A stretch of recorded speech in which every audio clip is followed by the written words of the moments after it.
সর্বনাশ! এটা কি করলে ভাই? স্যার দেখতে পারলে আমাদের বেদম মার মারবে। আরে ভাই, আমি কি ইচ্ছে করে করেছি নাকি? ভুলবশত হয়ে গিয়েছে। আল্লাহই জানে আজকে ক্লাসে কি হয়। এই তাড়াতাড়ি চল, ক্লাসের বেশি বাকি নেই, স্যার দেখলে আবার রাগ করবে। হ্যাঁ ভাই, তাড়াতাড়ি ক্লাসে চলো।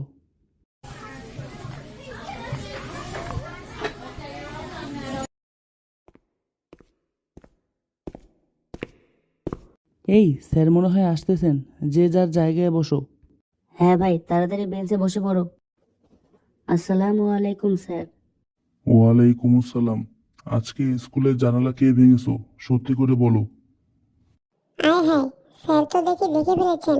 এখন কি হবে? কি আর হবে, সবাই এখন মার খাওয়ার প্রস্তুতি গ্রহণ করো। আজকে তোমাদের একদিন সময় দিলাম, কালকে বলবে যে কে কাজটা করেছো। যদি না বলো তাহলে পুরো ক্লাসকে শাস্তি দেব। কথাটা মাথায় রেখো।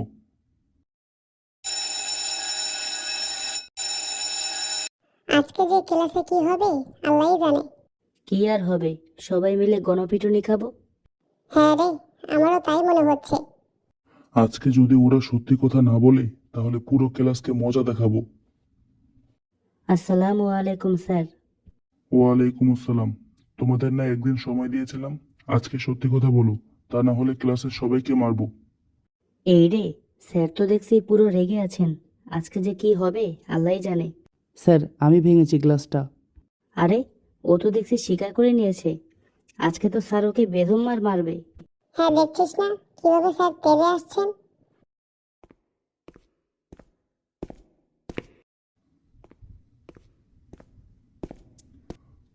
বাহ, মাশাআল্লাহ।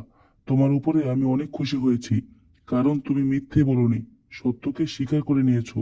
আর শোনো, তোমরাও কখনো কারো সাথে মিথ্যে কথা বলবো না, কারণ মিথ্যা মানুষের ধ্বংস ডেকে আনে। বুঝেছো? জি স্যার, বুঝেছি।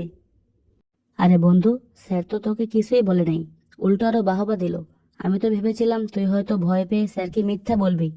সত্য বলা ভয় পাওয়ার বিষয় নয়, বরং সত্য বলাই মানুষের আসল সাহসিকতার পরিচয়।